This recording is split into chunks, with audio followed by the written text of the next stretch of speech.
যেই ব্যক্তি বাবা হইয়া তিনটা মেয়েকে লালন পালন করে, অথবা যেই ব্যক্তি ভাই হইয়া তিনটা বোনকে লালন পালন করলো, লেখাপড়া শিখাইল, পাত্রস্থ করে দিল, আল্লাহর নবী ফরমান এমন বাবার জন্য ভাইয়ের জন্য জান্নাত ওয়াজিব হয়ে যায়। তাহলে দেখো তুমি কত চমৎকার একজন মর্যাদাবান নারী। তুমি মা হয়েছো, সন্তানের জন্য বেহেশত হয়ে গেছো, বোন হয়েছো, ভাইয়ের জন্য বেহেশত হয়ে গেছো, মেয়ে হইয়া মেয়ে জাতি হিসাবে জন্মগ্রহণ করে তুমি তোমার বাবার জন্য জান্নাত হয়ে গেছো। তুমি একজন সাধারণ নারী, আল্লাহর নবী তোমার মর্যাদা দিয়া বলতেছেন আদ-দুনিয়া কুল্লুহা মাতা ওয়া খায়রু মাতা'id দুনিয়াল মারআতুস সালিহা। আজকের বিশেষ করে আলোচনায় একজন আদর্শ নারীর কথাই বলতে চাই, কারণ একজন নারীর দ্বারা যত বেশি দ্বীনের ক্ষতি হয় অপেক্ষাকৃত পুরুষের দ্বারা কম হয়ে যায়।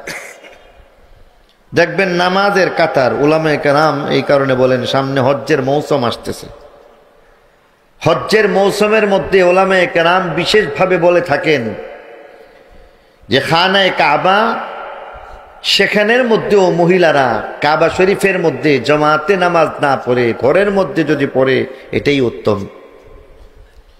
কেননা সেখানে তার দ্বারা অনেক সময় ব্যতিক্রম হয়ে যায়।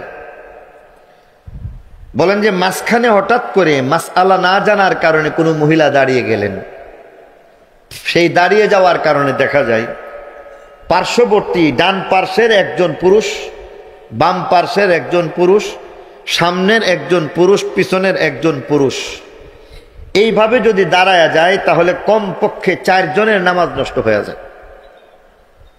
এই কারণে এখানে এই মাসআলাটাও অনেকেই হয়তো হজ্জে যাবেন, এই মাসআলা জানা উচিত। বিশেষ করে যারা সপরিবারে হজ্জে যাবেন, আপনারা মেয়েদেরকে যার যার হোটেল বা বাড়ির মধ্যেই নামাজের ব্যবস্থা করবেন, সেখানে যাওয়ার দরকার নাই। একান্ত যদি সেখানে যেতেই হয় তাহলে সুনির্দিষ্ট যেই সমস্ত জায়গায় মহিলাদের নামাজের ব্যবস্থা আছে সেখানেই কেবল নামাজ পড়ার ব্যবস্থা করবে। উপমা হিসেবে যেই কথাটা বলতে চাচ্ছিলাম, দ্বীনের ক্ষতি করার দিক থেকে অনেক ক্ষেত্রেই দেখা যায় পুরুষের চাইতে নারীদের দ্বারা দ্বীনের ক্ষতি, মাসলা মাসাইলের মধ্যে, ইবাদত বন্দেগীতে, সব দিক থেকে ক্ষতি বেশি হয়ে যায়। একজন আদর্শ পুরুষ যেমন দরকার, একজন আদর্শ নারীর তেমনই দরকার। আর তাই আজকে আমি আপনাদের সামনে একজন আদর্শ নারীর গুণাবলী বর্ণনা করতে চাই। তেলাওয়াতকৃত আয়াতের মধ্যে আল্লাহ রাব্বুল আলামিন একজন আদর্শ নারীর পরিচয় তুলে ধরেছেন। মোটামুটি ভাবে আপনাদের সামনে সেই কথাগুলি বলতে বলতে আশা করি সুনির্দিষ্ট সময়ের ভিতরে সময় আমার আলোচনা শেষ হয়ে যাবে। হযরত মাওলানা হাবিবুল্লাহ মাহমুদ কাসিমি সাহেব দামাত বারাকাতুহুম, তিনি হয়তো কাছাকাছি চলে আসছেন। আদর্শ নারী 1 নম্বর পরিচয় আল্লাহ তুলে ধরতেছেন কারনা ফি বুয়ুতিকুন্না, যাদেরকে বলে দেওয়া হয়েছে যে তোমরা তোমাদের ঘরেই থাকো। অর্থাৎ একজন আদর্শ নারীর গুণ হবে সে ঘরে যেন থাকে, ঘরে থাকাটাই তার কাজ।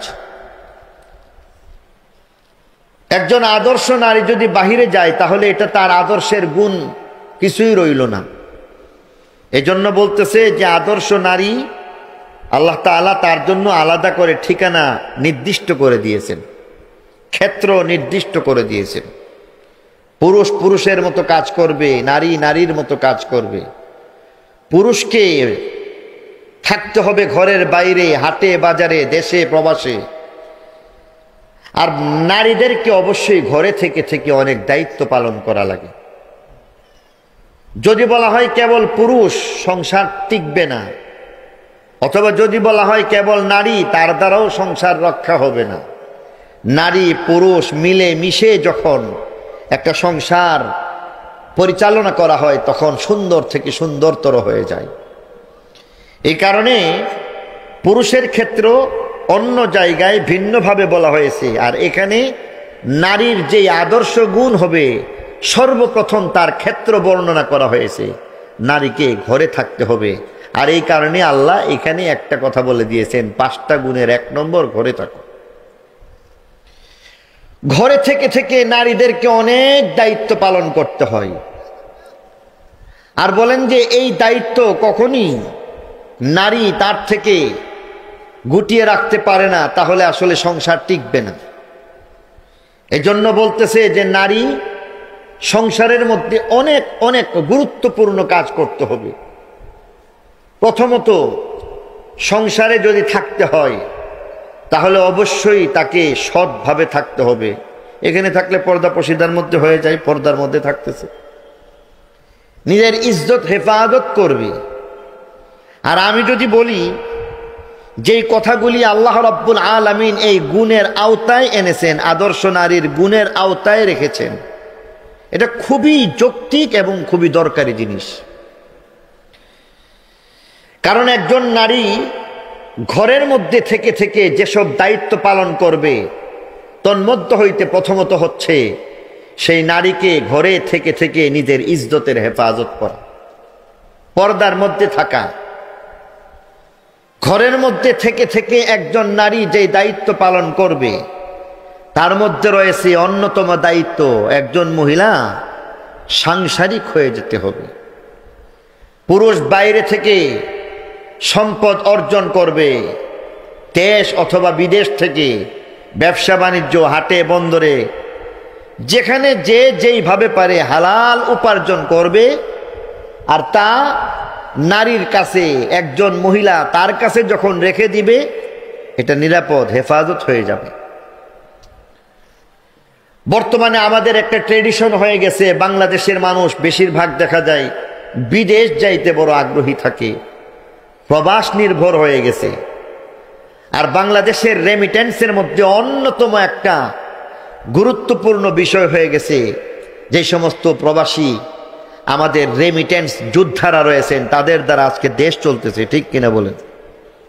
তাহলে তিনি যদি বিদেশ থাকেন, টাকা পয়সা যখন দেশে পাঠাইবে, তখন যিনি দ্বিতীয় দায়িত্ব পালনকারী সেই নারী, আমার ইমানদার মা বোনেরা, ঘরের মধ্যে থেকে থেকে সাংসারিক হয়েই স্বামীর সেই সকল সম্পদকে হেফাজত করা লাগে। এই কারণে 1 নম্বরে আল্লাহ বলেছেন, কারনা ফি বুয়ুতিকুন্না, নারী তুমি ঘরে থাকো। একজন নারীকে ঘরে থেকে থেকে অনেক দায়িত্বের মধ্য হইতে রয়েছে। নারী শুধুমাত্র একজন আদর্শ নারী নয়, বরং সাথে সাথে তাকে সন্তান লালন পালনের দায়িত্ব নিতে হয়। সন্তান লালন পালনের দায়িত্বের মধ্য হইতে নারীকে বিশেষ ভূমিকা রাখতে হয়, তা না হলে চলবে না। সন্তানকে লালন পালনের দায়িত্ব, এটা অন্যতম নারীর একটা গুণ। হযরত মাওলানা মুফতি মোহাম্মদ তকি উসমানী দামাত বারাকাতুহুম, ওনার আব্বা হযরত মাওলানা মুফতি মোহাম্মদ শফি রহমতুল্লাহি আলাইহি, উনি ওনার কিতাবের মধ্যে লিখেছেন যে আন্তর্জাতিকভাবে স্বীকৃত কাশকুল, কিতাবের নাম কাশকুল, সেখানের মধ্যে লিখেছেন যে নারী, তাদের অন্যতম বৈশিষ্ট্য হচ্ছে সাংসারিক হয়ে যাওয়া, ছেলে মেয়ে সন্তানদেরকে লালন পালন করা, এটা তার অন্যতম দায়িত্ব।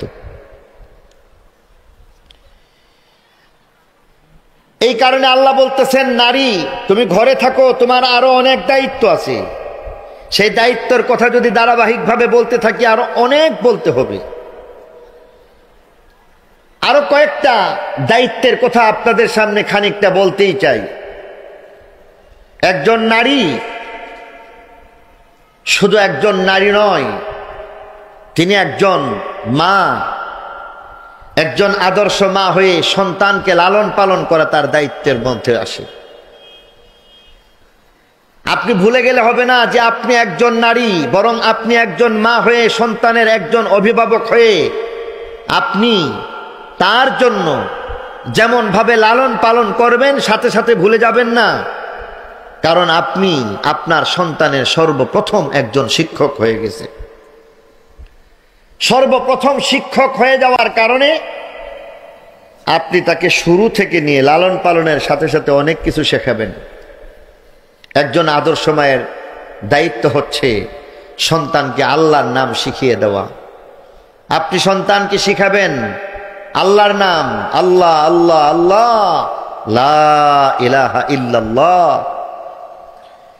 আপনি আপনার সন্তানকে বারবার পড়বেন তার সামনে, আল্লাহ আল্লাহ আল্লাহ আল্লাহ। এইভাবে আল্লাহ আল্লাহ বলাটা শিখাবেন, কালিমা শরীফ শিখাবেন। আপনি আপনার সন্তানকে অবশ্যই শিখাবেন মাতৃভাষা। আজকে নববর্ষ বাংলা সন, এই বাংলা সনের প্রথম দিন। বাঙালি মানুষ বাংলার সাথে তার সম্পর্ক ওতপ্রোতভাবে জড়িয়ে আছে। যত নবী এবং রসুল এসেছেন তাদের সকলকে তাদের নিজ ভাষায় আল্লাহ রাব্বুল আলামিন নবী রসুল পাঠাইছেন। মাতৃভাষার গুরুত্ব অনেক বেশি। অতএব একজন আদর্শ মায়ের দায়িত্ব হবে আপনি অবশ্যই আপনার সন্তানকে মাতৃভাষা শেখাবেন। আপনি তাকে শেখাবেন আব্বা আম্মা, দাদা নানা, চাচা, ভাই, ভাত, রুটি, দেশ, বাংলাদেশ, গ্রামের নাম, সবকিছু আপনি তাকে শেখাবেন। আপনাকে ঘরে থেকে থেকে আরো অনেক দায়িত্ব পালন করার মধ্যে হইতে রয়েছে আপনি তাকে আন্তর্জাতিক ভাষাটাকেও শিক্ষা দিবেন। আপনার কাছেই তার হাতে খড়ি। আপনি তাকে ABCD শিখাবেন, আপনি তাকে বাংলা ভাষার অক্ষর জ্ঞান দিবেন। স্বর, সরায়া, রস্যি, দীর্ঘি, ক, খ এগুলি আপনি শিখাবেন। এর সাথে সাথে আপনি তাকে নৈতিকতা শিক্ষা দিবেন।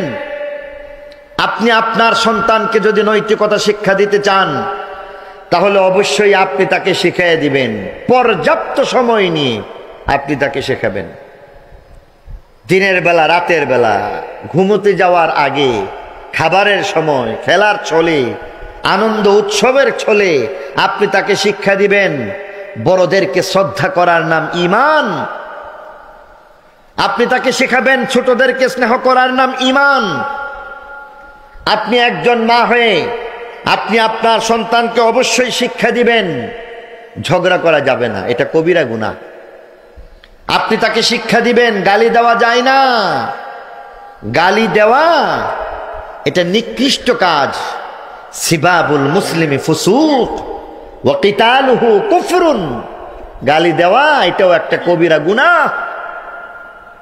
আপনি তাকে অবশ্যই শিক্ষা দিবেন অন্যের বাড়ির গাছের মধ্যে আম ঝুলতেছে, সেখানে তুমি ঢিল ছুঁড়ে আম নিয়ে তুমি না বলে আম পারতে পারো না, আম নিয়ে চলে আসতে পারো না, এটা চুরি হয়ে যায়।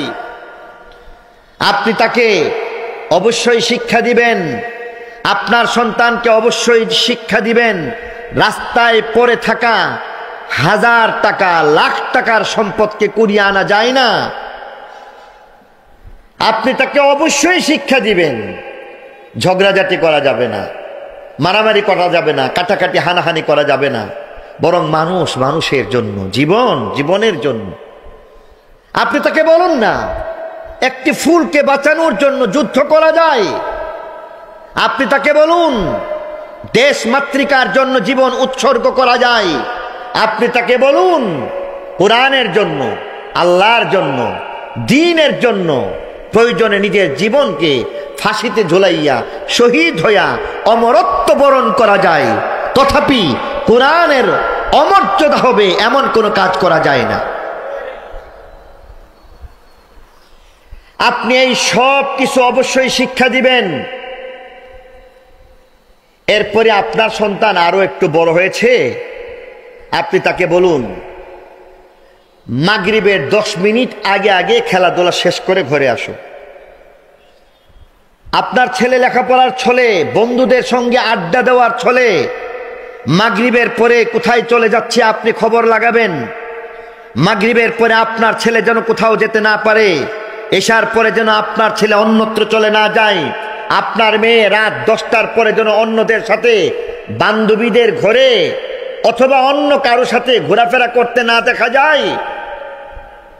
আর তা না হলে এক সময় আফসোস করতে হবে। আমাদের ছোটবেলায় দেখেছি যে মাগরিবের আগে আগে 10 মিনিট আগে আগে ঘরে পৌঁছাইতে না পারলে হিন্দু মুসলিমের কোনো ব্যবধান ভেদাভেদ ছিল না, বরং হিন্দু মায়েরা বোনেরা, হিন্দু বাবারা ওনারাও তাদের সন্তানদেরকে এই বাঁশঝাড় থেকে কঞ্চি নিয়া আচ্ছা তালে পিটাইতো।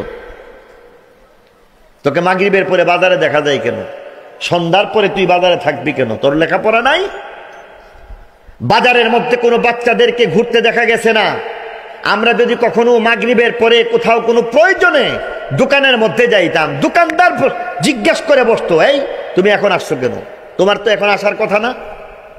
আর আজকে রাত 10টার পরে গ্রাম বাংলার মধ্যেও দেখা যায় মহিলারা বাইরে চলে যাচ্ছে।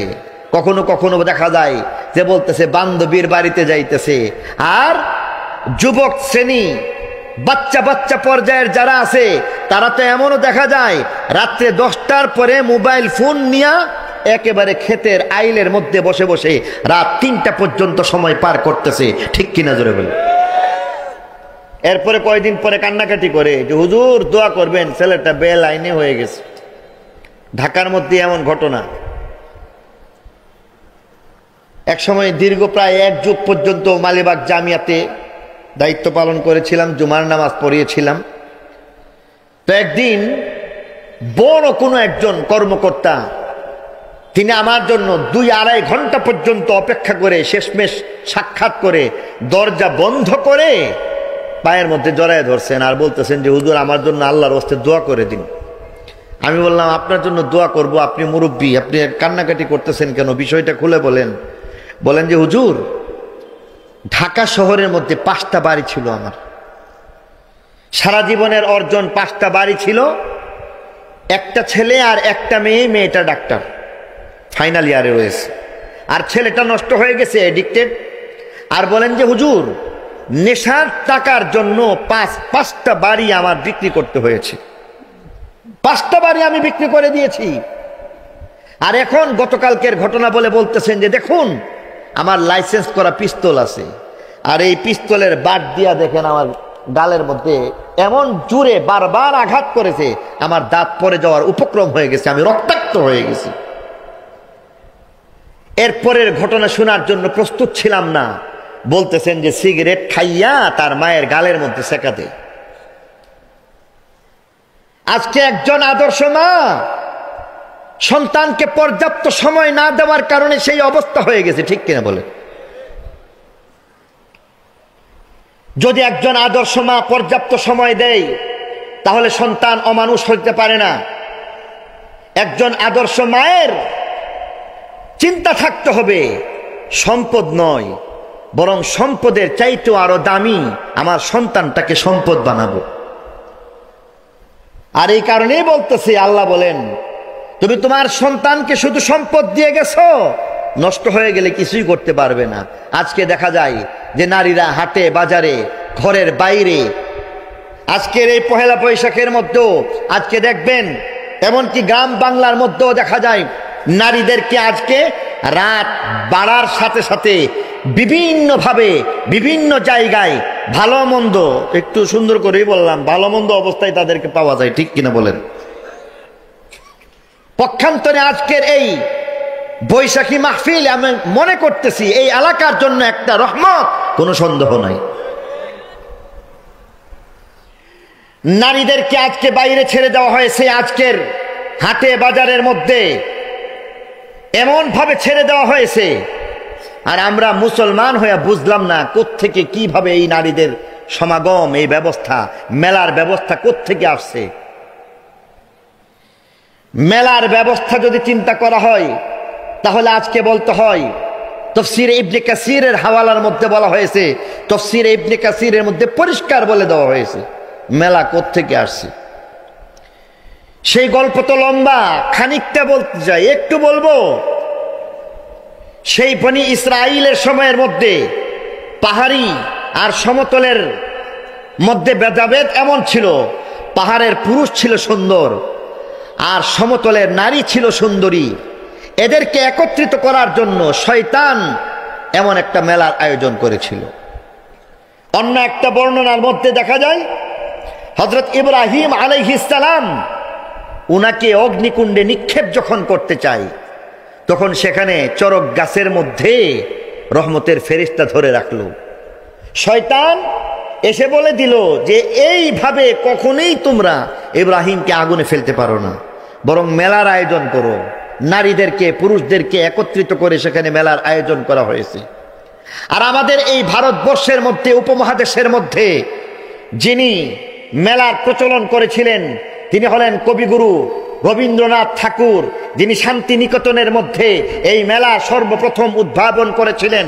তাহলে আমরা লক্ষ্য করে দেখব এই মেলার আয়োজন হয় শয়তান, যেখানে বনি ইসরাইলের মধ্যে মেলার আয়োজন করেছিল, অথবা হযরত ইব্রাহিম আলাইহিস সালামকে অগ্নিকুণ্ডে নিক্ষেপ করার জন্য এমন আয়োজন করেছিল, নতুবা কবিগুরু রবীন্দ্রনাথ ঠাকুর তিনি হয়তো তার মতো করে তিনি আর মেলার আয়োজন করেছিলেন। তিনি মনে হয় এত বড় যেহেতু দাড়ি আছে, তিনি জুনায়েদ বাগদাদির মতো আল্লাহওয়ালা বুজুর্গ ছিলেন না কাফের? আরো জোরে বলেন। উনি কি মুসলমান ছিলেন না হিন্দু ছিলেন? বিধর্মী ছিলেন, কোনো সন্দেহ নাই। তাহলে মুসলমানদের মেলার কোনো ব্যবস্থাই থাকতে পারে না, ঠিক কিনা বলেন? আজকে দেখা যায় মেলা, বিভিন্ন ধরনের মেলা, বই মেলা থেকে শুরু করতেছেন, আর কত ধরনের মেলা যে বের হয়েছে। একটা জিনিস মনে বাকি রয়েছে, বউ মেলা বাকি রয়েছে। ওইটাও আছে, ভালো। বউ মেলাও আছে। লা হাওলা ওয়ালা কুওয়াতা ইল্লা। তাহলে যেখানের মধ্যে মুসলমানদের অস্তিত্বের মধ্যে আঘাত হানে এমন মেলা মুসলমান সমাজের মধ্যে গ্রহণযোগ্য না, ঠিক কিনা বলে? বলছিলাম নারী ঘরে থাকবে। আর এই পর্যায়ে হয়তোবা আপনাদের কাছে কেউ কেউ হয়তো আপত্তিও তুলতে পারেন যে আপনারা মৌলবীরা তো এই জন্যেই যে কেবল নারীদেরকে পর্দার মধ্যে প্যাকেট করে একেবারে ভিতরে ঘরবন্দি করে এমন ভাবে রাখবেন যে এরা প্রগতির জন্য, শিক্ষার জন্য পৃথিবীটাকে দুই চোখ মেলে তাকাবে, দেখবে, এমন সুযোগটুকু আপনারা দেন না। এই প্রশ্ন আসতেই পারে, এর উত্তরও দিয়ে দেওয়া উচিত। ইসলাম নারীদেরকে ঘরবন্দি করতে রাখতে চায় না, বরং শর্ত সাপেক্ষে বাইরে বের হতে দেয়। যেখানে প্রয়োজন সেখানের মধ্যে নারী ঘর থেকে বের হবে শর্ত সাপেক্ষে, নাকি নিঃশর্ত? কথা বলেন। শর্ত আছে। পর্দার মাধ্যমে আপনার প্রয়োজন, আপনি বাইরে যাবেন, অসুবিধা নাই। আপনি আপনার দিন ধর্মটাকে ঠিক রেখে বাইরে যাবেন, কোনো অসুবিধা নাই। আপনাকে বাইরে যেতে কে বাধা দিয়েছে? আপনি একজন কবি, আপনি একজন ডাক্তার, আপনি একজন ইঞ্জিনিয়ার, আপনি একজন নারী নেত্রী, ইসলাম বাধা দিবে না। তবে শর্ত আছে। আপনাদেরকে এখানে আমি একটু একদম লেটেস্ট একটা তথ্য যদি বলতে চাই, বাংলাদেশের মধ্যে 64 জেলার মধ্যে 7 জন জেলা প্রশাসক এমন রয়েছেন যারা নারী। বাংলাদেশের সব কয়টা উপজেলা হিসাব করলে 131 জন নারী ইউএনও রয়েছেন। বাংলাদেশের প্রেক্ষাপটে বর্তমানে সচিব পর্যায়ের মধ্যে 11 জন সচিব রয়েছেন যিনি নারী সচিব রয়েছেন। তাহলে নারী সচিব হলো মাত্র 11 জন, নারী ডিসি হলো 7 জন, নারী ইউএনও হলো 131 জন।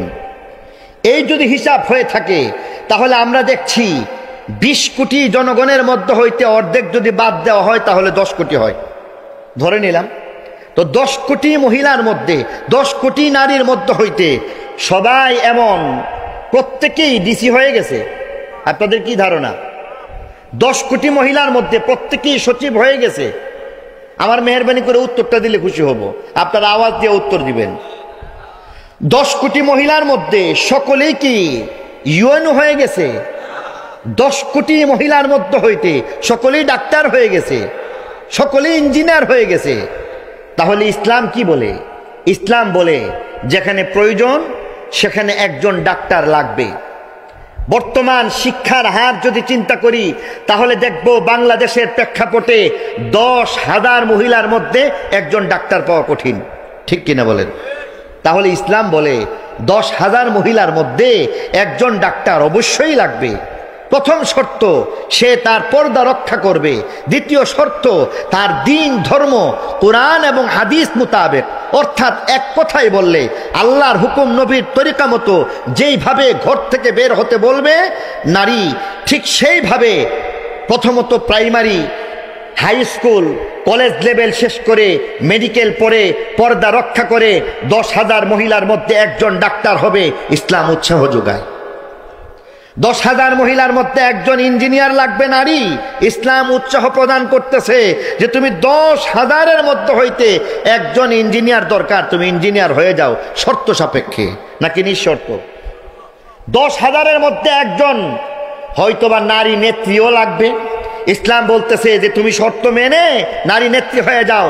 10,000-এর মধ্যে হইতে যদি একজন অধ্যাপিকার প্রয়োজন হয়, ইসলাম বলে তুমি অধ্যাপিকা হয়ে যাও, তুমি একজন রাজনীতিবিদ হয়ে যাও, তুমি একজন ডিসি হয়ে যাও, তুমি একজন এসপি হয়ে যাও, তুমি একজন মেজর জেনারেল হয়ে যাও, তুমি একজন সামরিক, একজন বিশিষ্ট একজন কমান্ডার হয়ে যাও, তুমি একজন নৌবাহিনীর কোনো একজন বড় পদস্থ কর্মকর্তা হয়ে যাও। নারী তোমাকে শর্ত সাপেক্ষে প্রয়োজনের খাতিরে ইসলাম উৎসাহ যোগায়। তবে সবাই কি এখানে ঘর থেকে বের হবে?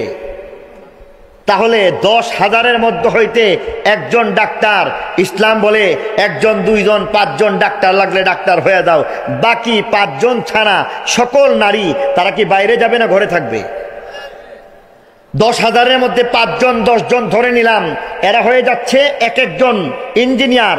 ও আপনারা ইঞ্জিনিয়ার হয়ে থাকুন, শর্ত সাপেক্ষে আপনারা আপনাদের দায়িত্ব পালন করুন, লেখাপড়া করবেন, অসুবিধা নাই, কিন্তু বাকিদেরকে ঘরে থাকতে হবে। ঠিক কিনা বলেন?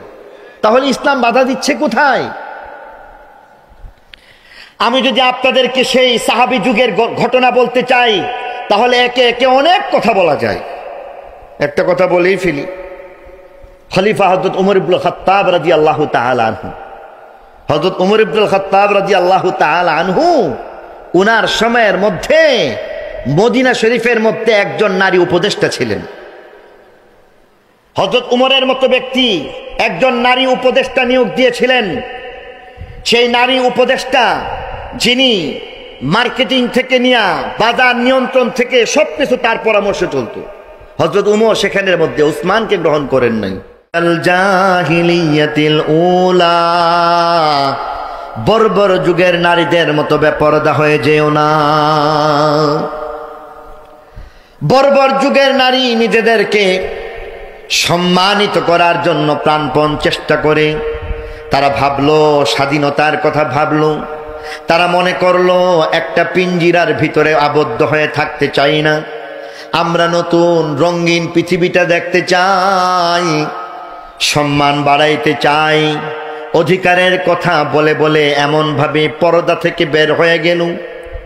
আর এমন ভাবে যখন নিজেদের সাথে স্বকীয়তা বজায় রাখতে পারল না, ঘর থেকে যখন বের হয়ে যায়, নিজেদেরকে যখন প্রদর্শন করে, তখন তাদের সম্মান থাকবে দূরে থাক, এমনকি নিজেদের ইজ্জত পর্যন্ত বাঁচাইতে পারে না, এমনকি তারা নিজেরা জান পর্যন্ত বাঁচাইতে পারে না।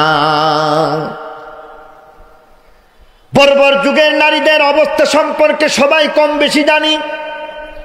সেদিনের নারী ঘর থেকে বের হয়ে যায়, নিজেদেরকে প্রদর্শন করার মাধ্যমে অসম্মানিত করে ফেললেন, জান বাঁচাইতে পারেন নাই। বাবা সেদিন নিজের হাতেই মেয়েকে জীবন্ত দাফন করেছিল। বর্বর যুগের নারী যখন ঘর থেকে বের হয়ে যায়, সেদিন তার কোনো মর্যাদা ছিল না। সেদিন টাকার বিনিময়ে তার ইজ্জত খরিদ করা হইত। সেদিনের নারী, তাদের কোনো মূল্যই ছিল না। যার যেমন সহায় সম্পদ, টাকা পয়সা রয়েছে, সেই অনুযায়ী নারীর ইজ্জতকে খরিদ করা হইত। এক একজন পুরুষ নারীকে ভোগের পণ্য বানাইছিল। এক একজন পুরুষ 5জন 5জন 10জন 10জন নারীদেরকে এমন ভাবে রাখতেন, যাদেরকে ভোগের পণ্য বানাইতেন, ইজ্জত নিয়ে সিনেমিনি খেলতেন, জীবন পর্যন্ত সেখানে বিপন্ন হয়ে যায়। মা সন্তানকে বাঁচাইতে পারতেন না, বাবা সন্তান সম্ভবা মাকে ডেকে ডেকে বলতেন, শোনো হে সন্তান, যদি দেখো ছেলে জন্মগ্রহণ করেছে অসুবিধা নাই, মাথায় উঠায়া রাখবে। আর যদি মনে করো মেয়ে জন্ম নিয়েছে, সাবধান, এটার চেহারা আমি দেখতে চাই না, এটা কলঙ্কিনী।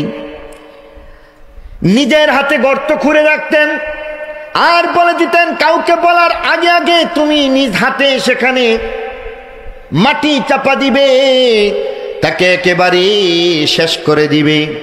ভাই সেদিন বোনকে গলার মধ্যে চেপে ধরতো আর জীবন্ত দাফন করে দিত।